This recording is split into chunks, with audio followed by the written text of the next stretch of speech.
একেবারে গরম গরম টোপা টোপা ফুলুরি খেতে বড্ড ভালো লাগে। আজকে আমি ফুলুরি তৈরি করব। বেশ বৃষ্টি পড়ছে বাইরে, সন্ধেবেলা মুড়ি দিয়ে খাবো। হাই, আমি অর্পিতা চক্রবর্তী। তোমাদের সকলকে স্বাগত জানাই সাতকাহনে। চলো তাহলে শুরু করি।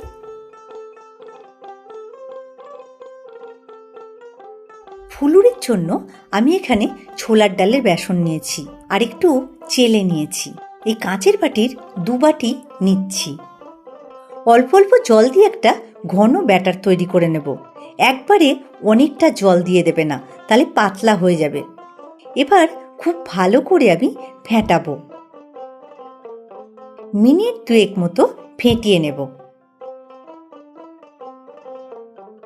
কতটা কালার চেঞ্জ হয়ে গেছে দেখো, অনেকটাই হালকা হয়ে গেছে। তোমরা চেষ্টা করবে সবসময় হাত দিয়ে ফেটানোর, কারণ হাতের গরমে ব্যাটারটা তাড়াতাড়ি ফুলে ওঠে। এবারেতে এক এক করে বাকি উপকরণগুলো দেব। 1 টিস্পুন নুন, 1/2 টিস্পুন বেকিং সোডা বা খাওয়ার সোডা, 1/4 টিস্পুন মতো হিং আর 1/2 টিস্পুন চিনি। আরও কিছুক্ষণ ফেটিয়ে নেব। তোমরা যত ভালো করে ফেটাবে ফুলুরিগুলো তত টোপা টোপা আর মুচমুচে হবে। এই ছোট্ট ছোট্ট উপকরণগুলোর জন্যই ফুলুরি এত সুন্দর টোপা টোপা হয় আর টেস্টি হয়। ফেটানোটা দেখো কত সুন্দর হয়েছে, ভেতরে এই জালি জালি চলে এসছে আর কালারও অনেকটাই চেঞ্জ হয়ে গেছে। ফুলুরিতে সাধারণত হলুদ পড়ে না, আমি ওই জন্য এখানে হলুদের ইউজ করিনি। তোমরা যদি একটু কালার চাও তাহলে হলুদ আর লঙ্কার গুঁড়ো অ্যাড করতে পারবে। আমি একদম কেনা ফুলুরির মতো করছি, যেভাবে চপের দোকানে তৈরি করে। ফুলুরির ব্যাটারটা কতটা তৈরি হয়েছে সেইটা তোমাদের এখন বোঝার জন্য একটা ছোট্ট ট্রিক দেখাচ্ছি। দেখো, বাটিতে একটু জল নিয়েছি আর এই ব্যাটারটা থেকে অল্প একটু এর মধ্যে দিচ্ছি। দেখো ভেসে উঠলো, মানে ব্যাটারটা আমাদের একদম রেডি ফুলুরিগুলো ভাজার জন্য।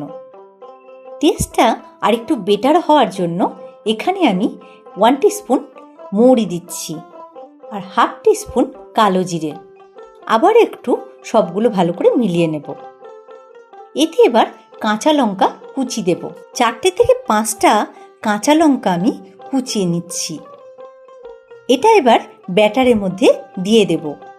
তোমরা যদি ঝাল বেশি পছন্দ করো তাহলে কাঁচা লঙ্কাটা আর একটু বাড়িয়ে দিও।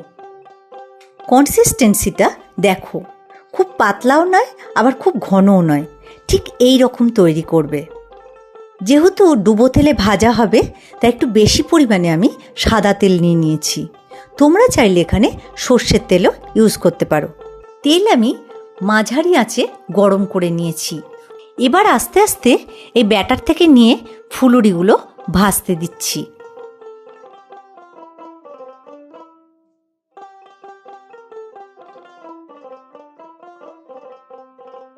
দেখো কত সুন্দর ফুলুরিগুলো গোল গোল হয়ে একদম তেলের উপরে ভেসে উঠছে। 2 পিঠ আস্তে আস্তে উল্টে পাল্টে আমি একটু ভেজে নেব।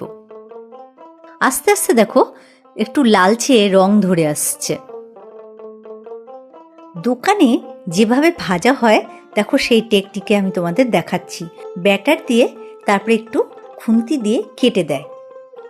এইভাবে করলে তোমার ফুলুরিগুলো একদম গোল গোল হবে।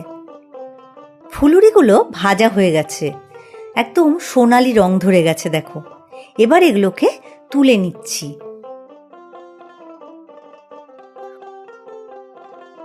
তৈরি হয়ে গেল ফুলুরি। কত লোভনীয় হয়েছে দেখো। মুড়ির সঙ্গে এবার এটা আমি পরিবেশন করছি আর নিজেও খাবো। আজই বানিয়ে ফেলো। কত সুন্দর তৈরি হয়ে গেল দেখো, ঘরে থাকা সামান্য উপকরণ দিয়ে। কেমন লাগলো কমেন্ট করে অবশ্যই জানাবে। আমি অর্পিতা চক্রবর্তী, তোমরা দেখছিলে সাতকাহন। খুব ভালো থেকো তোমরা।